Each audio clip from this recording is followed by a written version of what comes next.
The Velthiran warship, Noxus Prime, drifted silently through the asteroid field, its bioluminescent hull pulsing with anticipation. Commander Xylez surveyed the debris field through compound eyes that had evolved to detect the subtlest movement across vacuum. Among the scattered remains of what appeared to be a space battle, one vessel remained largely intact, a primitive craft bearing strange markings. Interesting, Xylez chittered, mandibles clicking in contemplation. The vessel appears to be from the third planet of the Yellow Star system. Intelligence reports suggested these humans were barely capable of interplanetary travel. Science Officer Vorthak approached on 6 spindly legs, datapad clutched in his primary manipulator. "Commander, our scouts report this ship was found defending a civilian transport convoy against Krillic raiders. The humans destroyed 3 Krillic destroyers before succumbing." Xylez's eye stalks swiveled in disbelief. The Krillic were renowned across the galaxy as merciless pirates with superior technology. Their destroyers could obliterate most civilized worlds' defensive fleets. 3 destroyers? Are you certain? Confirmed by debris analysis. The human vessel, designation appears to be UES Wanderer, engaged all 3 simultaneously. Vorthak's voice carried a tremor of uncertainty. "Commander, there's something else. The ship's construction, it's unlike anything in our databases." The commander's antennae twitched with intrigue. The Velthiran Empire had cataloged thousands of species across the galaxy. Their vast archives contained detailed analyses of every major civilization's technology, warfare capabilities, and potential threats. Yet this single human vessel had accomplished what seemed impossible. "Begin full analysis," Xylez ordered. "I want to know how these primitives managed such a feat." The Noxus Prime's tractor beam engaged, drawing the human ship into the massive analysis bay. As the Wanderer settled onto the examination platform, Xylez noticed the extensive battle damage. Scorch marks from plasma weapons covered the hull, yet the ship's structure remained remarkably intact. "Sir," Vorthak reported, his voice growing more puzzled, "preliminary scans show their hull composition is primarily refined iron with carbon reinforcement. This should have been vaporized by the first Krillic plasma volley." Xylez descended to the analysis bay, where teams of Velthiran scientists swarmed over the human vessel. Their initial findings defied conventional understanding. The ship was indeed constructed from materials that most spacefaring civilizations had abandoned millennia ago in favor of exotic alloys and energy shields. Chief Analyst Nethys approached, her specialized scanning appendages still twitching from recent data absorption. "Commander, the humans appear to have compensated for inferior materials through redundancy. Every critical system has backup systems, and those have backup systems. It's almost absurd in its inefficiency." "Show me," Xylez demanded. As they toured the ship's interior, the true scope of human engineering philosophy became apparent. Where Velthiran ships featured elegant, streamlined systems designed for maximum efficiency, the Wanderer was a maze of redundant components, manual overrides, and what could only be described as deliberate over-engineering. "Look at their power. Distribution network," Nethys gestured with a foreclaw. "Instead of our centralized fusion core with redundant conduits, they have 17 separate fusion reactors, each capable of powering the entire ship independently." Xylez examined a control panel, noting the curious mix of advanced holographic displays alongside mechanical switches and analog gauges. "They don't trust their own technology," he realized. "Every automated system has a manual backup." "It gets stranger, Commander. Their weapon systems." Nethys paused, seemingly struggling to process the data. "Their kinetic projectile weapons. Metal projectiles accelerated to significant fractions of light speed." The commander's compound eyes focused intently. Kinetic weapons? Against energy shields? That's just it. They're designed specifically to overwhelm energy defenses through sheer volume and mass. While most civilizations developed more sophisticated energy weapons, humans perfected the art of throwing rocks very, very fast. As the analysis continued, a disturbing picture emerged. These humans hadn't simply built a ship. They had constructed a fortress designed to keep fighting long after any reasonable vessel would have been destroyed. Every design choice reflected a species that expected the worst and prepared accordingly. 3 solar cycles into the analysis, Commander Xylas found himself spending increasing amounts of time aboard the human vessel. Each deck revealed new mysteries that challenged Veltheran understanding of spacefaring civilization development. "Commander," Vorthak called from the ship's medical bay, his usual composed demeanor notably absent. "You need to see this." Xylas navigated through corridors that seemed designed for beings significantly larger and more robust than the average galactic species.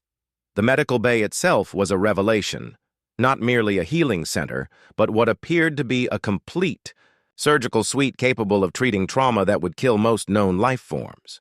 These humans, Vorthak gestured at medical diagrams displayed on recovered data screens, their biology is excessive. Look at this skeletal structure. Internal rigid framework of calcium phosphate designed to withstand forces that would liquefy Velthyran chitin. The medical data painted a picture of a species seemingly evolved for warfare. Dense muscle fibers, redundant organ systems, and a skeletal structure that suggested their homeworld was a significantly higher gravity environment than standard galactic habitable zones. "But this is what truly concerns me," Vorthak continued, accessing another data file. "Their psychological profiles, combat stress responses, indicate they not only tolerate extended warfare, they appear to thrive under pressure that would break most sentient minds." Xylas studied readouts showing human brain chemistry during combat situations. Where most species showed degraded decision-making and mounting psychological trauma, humans demonstrated improved coordination, heightened awareness, and what the data classified as berserker optimization states. Chief Analyst Nethys approached, carrying a datapad that seemed to tremble in her grasp. "Commander, we've completed analysis of their cultural databases. The implications... I'm not certain how to interpret these findings." "Explain."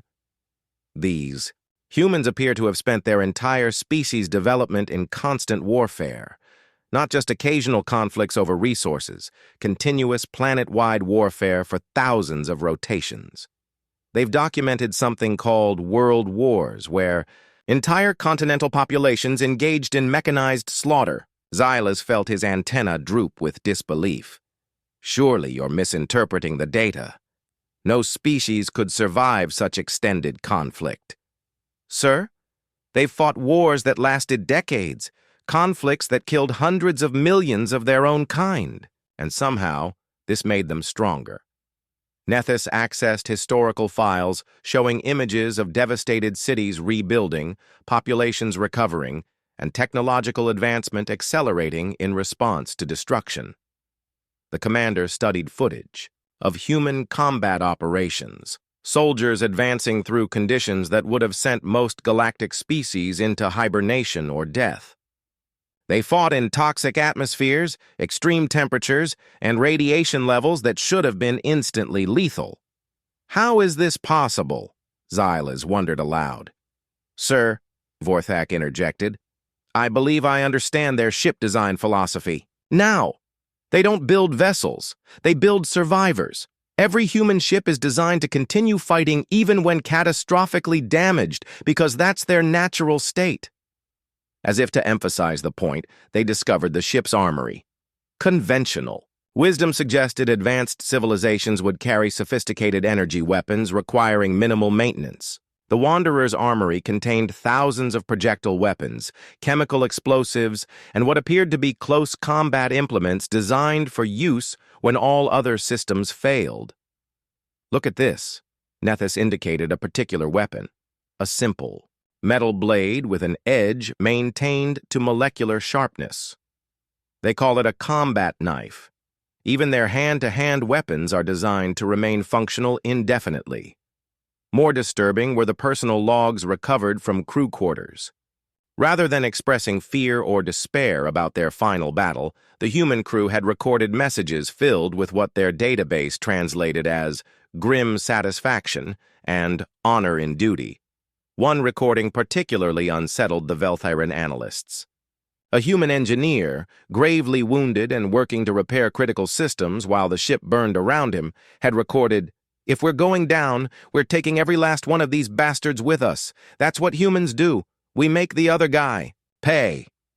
The engineer had succeeded in restoring weapons power long enough for the ship's final devastating barrage that destroyed the last Krillic raider. "Commander," Vorthak whispered, "I'm beginning to understand why this ship performed so effectively. It wasn't superior technology, it was superior determination. They fought past the point where death should have claimed them because that's simply what humans do." Xylas found himself studying a recovered photograph from the captain's quarters. A group of humans in what appeared to be a celebration, their faces marked by scars and bearing expressions of fierce joy. The caption read, "After the Battle of Kepler Station, another day at the office." Commander Xylas convened an emergency session with his senior analysts in the Noxus Prime's secure briefing chamber. The implications of their discoveries were becoming too significant to process individually. "Report your findings," he ordered, settling his segmented body into the command position. Chief Psychoanalyst Kethva began, her mental interface tentacles, still twitching from data absorption. "Commander, human psychological architecture defies classification within known galactic norms. Where most sentient species demonstrate flight responses to overwhelming threat, humans exhibit what they term fight responses that actually intensify under extreme stress." She activated a holographic display showing comparative stress response charts. "Observe. Velthiran combat effectiveness decreases exponentially as casualties mount. Standard galactic doctrine suggests withdrawal when losses exceed 15%. Human combat records show maintained or improved effectiveness with casualty rates exceeding 70%. Xylas's eye stalks contracted with disbelief. "That's impossible. No species can maintain unit cohesion with such losses." "Sir, we recovered battle records from their ship's database. During something called the Battle of Thermopylae, 300 humans held a strategic position against several 100,000 enemies until complete unit elimination. This event is celebrated in their culture, not mourned." Tactical analyst Reithmore gestured toward additional displays. "Commander, their military doctrine is based on concepts that would be considered pathologically aggressive by galactic standards. They have a strategic principle called mutually assured destruction, the deliberate preparation to inflict maximum damage even when facing certain annihilation." "They're insane," Vorthak muttered. "That's what makes them dangerous," Kethva corrected. "Their insanity is highly functional. Human brain chemistry releases performance-enhancing compounds during extreme stress. They literally become more capable when facing impossible odds." Xylas studied psychological profiles extracted from the crew's personal devices. One human officer had written, "Today marks my 200th combat engagement. Still alive, still fighting. The universe keeps throwing worse things at us, and somehow we keep getting better at killing them. Beginning to think this isn't coincidence." "Sir," Rithmore continued, "their ship's tactical computer contains strategic analyses for fighting every known galactic civilization. They've war-gamed scenarios against us, the Krillic, the Hive worlds, even theoretical encounters with species they've never met. The displays show detailed attack plans for Velthiran fleet formations, identifying weaknesses in their bioships that even Velthiran strategists hadn't fully considered. The humans had analyzed their bioluminescent communication patterns and developed jamming techniques that could blind entire fleets. How could they know our tactical weaknesses?" Xylas demanded. "Because they study war like other species study art," Kethva explained. "Human children play games simulating galactic conflicts. Their entertainment consists largely of scenarios involving combat against superior forces. They've been preparing for interstellar warfare since before they achieved spaceflight. More unsettling were the personal combat records. The ship's captain, Corvin Ashworth, had survived 43 separate engagements against superior forces. His personal log contained analysis of enemy tactics, weapon effectiveness, and detailed notes on optimizing kill ratios under adverse conditions. "Look at this," Vorthak indicated a crew manifest. "Their ship carries only 47 personnel. Most galactic vessels this size require crews of several hundred, yet they maintained full operational capacity throughout their final engagement." "How is that possible?" "Cross-training," Rithmore answered. Every human aboard was qualified for multiple critical positions. Their engineer could pilot the ship. Their medic was also their communications officer. Their cook was certified for weapons maintenance. When crew members were killed, others seamlessly assumed their responsibilities. The briefing room fell silent as they absorbed the implications. The humans hadn't just built a warship. They had created a perfectly integrated weapon system where every component could adapt and continue functioning regardless of damage. "Sir," Kethva added quietly, "there's something else. We found encrypted communications logs suggesting this ship was part of something called Exploration Fleet 7. There are hundreds of similar vessels currently spreading throughout the galaxy." Xylas felt his exoskeleton chill. "Hundreds? Each, one designed like this one. Each crew trained to the same standards, and according to their deep space communication logs, they're all reporting back to Earth with detailed intelligence on every species they encounter." The room's atmosphere grew, heavy with realization. The Velthyran Empire had encountered not just a single anomalous vessel, but evidence of a species-wide military expansion disguised as peaceful exploration. "They're not explorers," Silas whispered. "They're scouts." Deep within the Wanderers, Data Corps' xenoanthropologist Tep Har made discoveries that would forever change the Velthyran Empire's understanding of their place in the galaxy. The Human Cultural Database contained terabytes of information spanning millennia of civilization development. "Commander," Tep Har's voice carried unprecedented urgency through the comm system. "You must see this immediately." Silas arrived at the Data Analysis Center to find his most senior cultural analyst in a state of barely contained panic.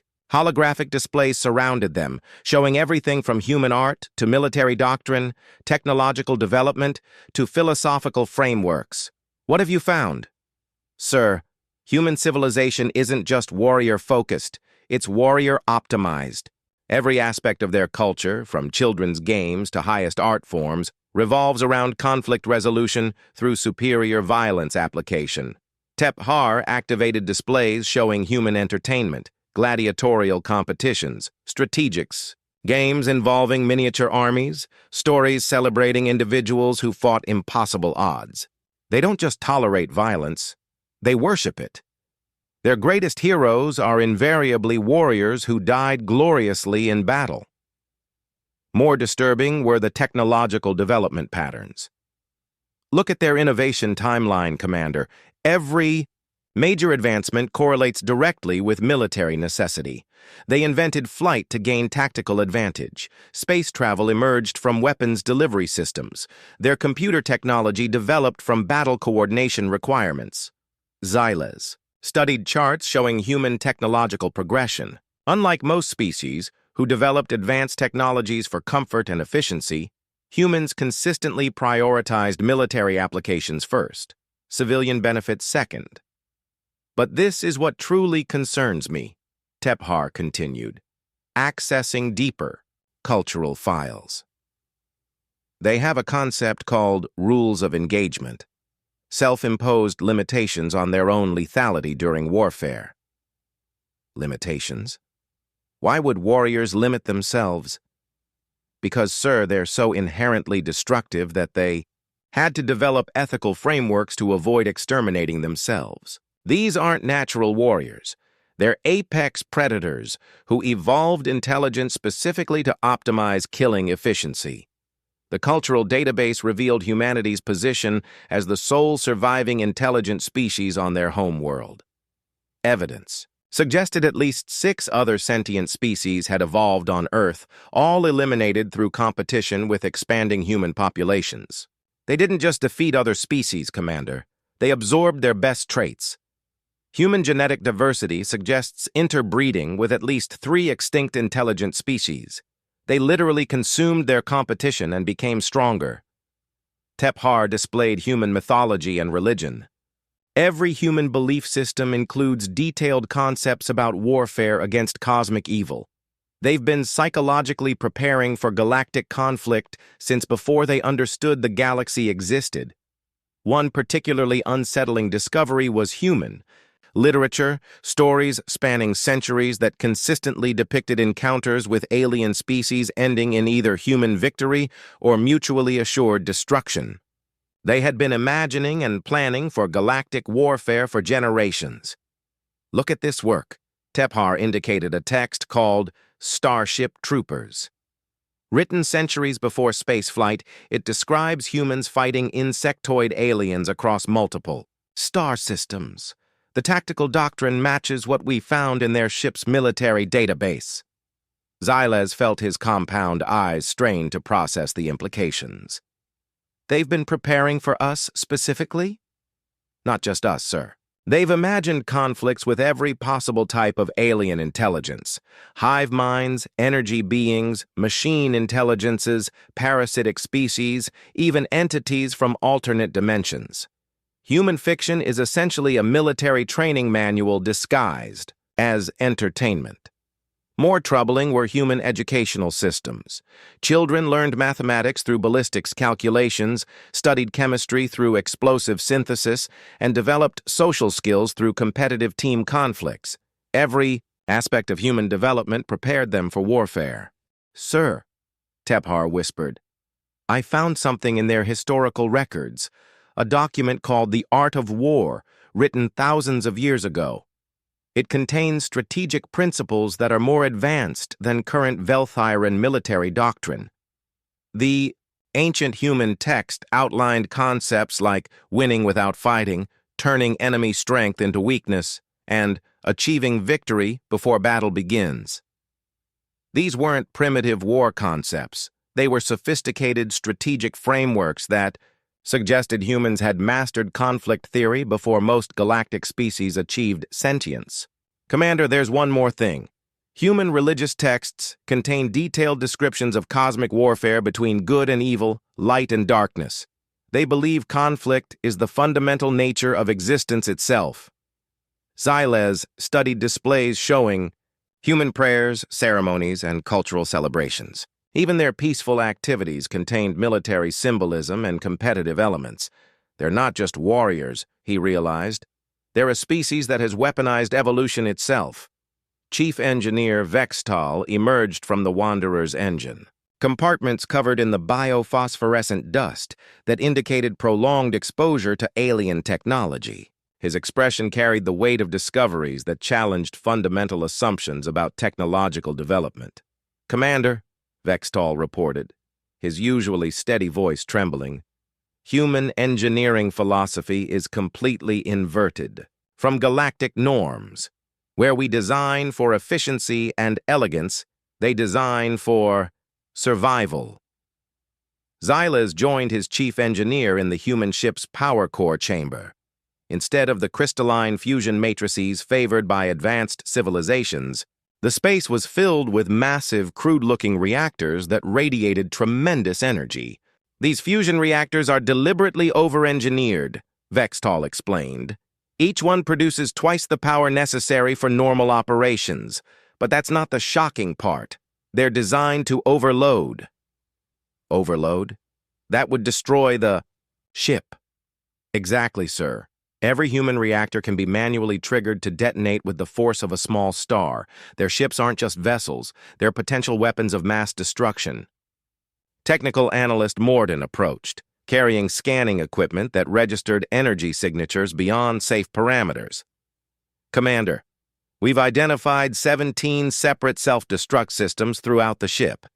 If activated simultaneously, this vessel could vaporize everything within several million kilometers. The implications were staggering. Human exploration vessels were essentially mobile bombs capable of eliminating entire fleets in desperate circumstances. But the truly disturbing discovery, Vextal continued, is their manufacturing capability.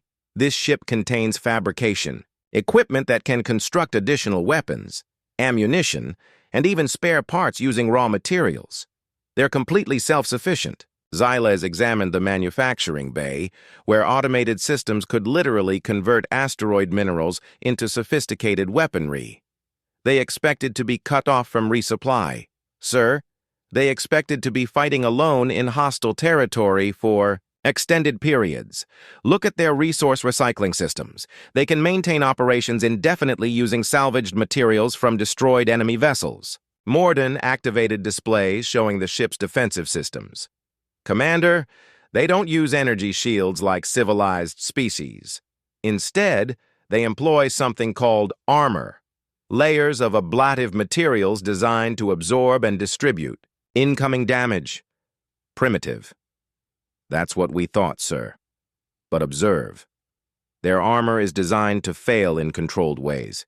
Each layer absorbs specific types of damage while channeling energy away from critical systems. When energy weapons strike their hull, the damage is distributed across hundreds of redundant structural elements.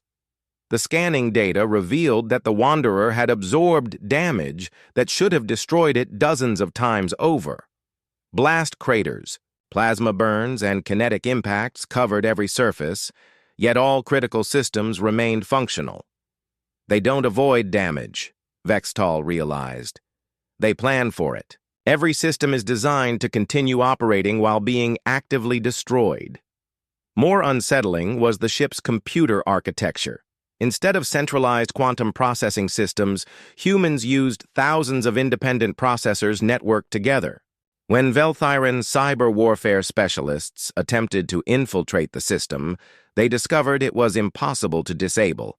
Destroying individual processors only caused the network to route around damage automatically. Their computer system is essentially unkillable, Morden reported. We could destroy 90% of their processing power, and the remaining 10% would maintain full operational capability. Vextal accessed the ship's weapon systems for final analysis. Commander, human weapons are designed around a principle they call overwhelming firepower. Instead of precise energy beams, they fire thousands of projectiles simultaneously, saturating target areas with destructive force. The tactical displays showed engagement records where single human vessels had engaged multiple enemies by simply producing more projectiles than enemy point defenses could intercept. It was warfare through brute force mathematical superiority. But here's what concerns me most, Vextal concluded. Every system aboard this ship can be operated manually. If their computers fail, if their power goes out, if their automated systems are destroyed, human crew members can still fight using mechanical backups. Xylez studied manual control stations positioned throughout the ship. Even with complete technological failure, humans could maintain weapons fire, life support, and propulsion through physical control systems that required no external power. They've built a ship that can continue fighting even after it's technically dead. War Council chamber aboard the Noxus Prime had never hosted a session quite like this one. Commander Xylez faced his senior staff as they compiled the most comprehensive threat assessment in Velthyran Imperial history. Report, Xylez commanded, though part of him dreaded the answers. Strategic Intelligence Officer Kethrix began with data that made the assembled officers' chitin plates contract reflexively. Commander, we have confirmed the existence of 847 human vessels currently operating in this galactic sector alone. Each one carries the same technological philosophy and crew training as the analyzed ship. The holographic display showed human expansion patterns across the galaxy. Not random exploration, but systematic intelligence-gathering missions, probing every major civilization's territory. They're mapping our weaknesses, Fleet Coordinator. Yelthus observed, her antennae twitching with agitation. Every human ship that enters our space returns to Earth with detailed tactical intelligence. Sir, Cathrix continued, we intercepted deep space communications suggesting human fleet composition includes vessels far larger than the Wanderer, references to dreadnoughts, carriers, and something called planet crackers. Xylez felt his exoskeleton chill. The Wanderer had been a mid-range exploration vessel, yet it had destroyed 3 Krillic raiders. What capabilities might their dedicated warships possess? Analysis of their communication patterns reveals coordination between vessels separated by hundreds of light years, technical intelligence specialist Nextos reported. They're using quantum entanglement communication networks that allow instantaneous information sharing across galactic distances. The strategic implications were overwhelming. While most civilizations required months or years to coordinate multi-system operations, humans could apparently synchronize activities across their entire expansion zone simultaneously. But this is what truly concerns me. Cathrix activated new displays showing human territorial expansion patterns. They're not claiming territory like traditional expanding civilizations. Instead, they're establishing what they call strategic depth, positioning assets to control key trade routes and choke points. Fleet Coordinator Yelthus studied the patterns with growing alarm. They're preparing to cut off communication and supply lines between major galactic civilizations. They could isolate entire sectors. Sir, Nextos added, we've decoded references to something called Protocol 7 in their military communications. It appears to be a contingency plan for simultaneous strikes against all major galactic powers. The council chamber fell silent as the implications settled. Humanity wasn't just exploring, they were positioning themselves to potentially dominate galactic civilization through coordinated military action. What are their numbers? Xylez asked quietly. Earth's industrial capacity suggests they can produce vessels at a rate exceeding the combined manufacturing capability of the Veltheran. Empire, Krillic Confederacy, and Hive worlds combined, Cathrix answered. Sir, they've converted their entire homeworld into a military-industrial complex. The data showed human population centers dedicated entirely to spacecraft production, weapons manufacturing, and military training. Unlike galactic civilizations that balanced military and civilian priorities, humans had apparently committed their entire species to preparation for interstellar warfare. Sir, Yelthus interjected, there's something else. We've detected similar human expansion patterns in 17 other galactic sectors. They're not just targeting our region, they're simultaneously scouting the entire known galaxy. Strategic. Displays showed the scope of human operations spanning millions of light years, probing every known civilization, mapping every strategic resource, and identifying every potential threat or opportunity. They're treating the entire galaxy as a single battlefield, Xylez realized. Sir, recommend immediate emergency communication with all major galactic powers, Cathrix urged. If humans are preparing for coordinated action against all civilizations, simultaneously, our only hope may be unprecedented cooperation. Xylez considered the recommendation. The Veltheran Empire had never cooperated with traditional enemies like the Krillic Confederacy or the machine intelligences of the core worlds. But humanity represented a threat that dwarfed all previous galactic conflicts. Draft emergency communications to all major civilizations, he ordered. Full intelligence sharing regarding human capabilities and intentions. If we're going to survive what's coming, we'll need to work together.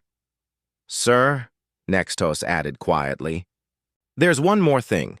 Human communications include references to species they classify as potential allies versus inevitable enemies. We're listed as inevitable enemies, along with most galactic civilizations. What determines the classification? Species that demonstrate what they call honor in warfare and respect for civilian populations are considered potential allies. Those that practice slavery, genocide, or what they term dishonorable combat are marked for elimination. The chilling realization settled over the council. Humans weren't planning conquest. They were planning to remake galactic civilization according to their own moral framework, eliminating species that didn't meet their ethical standards. 6 months after discovering the Wanderer, the Veltherin, Empire found itself at the center of an unprecedented galactic alliance. Representatives from 14 major civilizations gathered in neutral space to address what intelligence reports now classified as the human question. Commander Xylez stood before the assembled delegates, the weight of galactic history pressing upon his exoskeleton.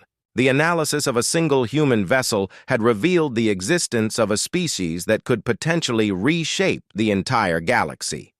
Honored delegates, Xylez began, our investigation has concluded. Humanity represents a threat unlike anything our galaxy has previously encountered, not because they are more advanced, but because they are fundamentally different. The assembled representatives, crystalline entities from the core worlds, gas phase intelligences from the nebula territories, hive-minded collectives from the outer rim, all focused their various forms of attention on the Veltheran commander. Unlike previous galactic conflicts over resources or territory, humans appear motivated by ideological principles. They seek not conquest, but conversion, forcing all civilizations to conform to their concepts of honorable existence.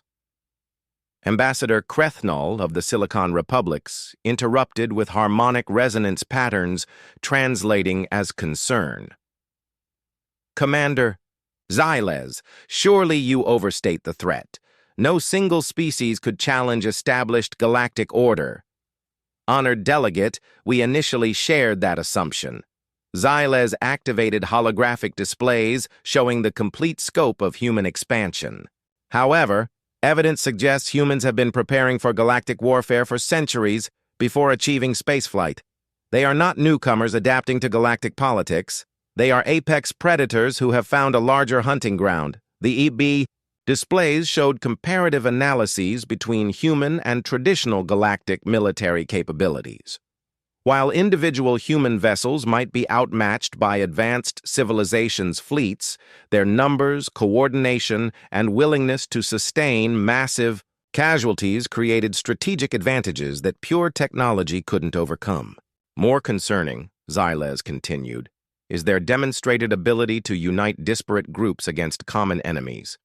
Human history shows repeated instances of warring factions immediately cooperating when facing external threats.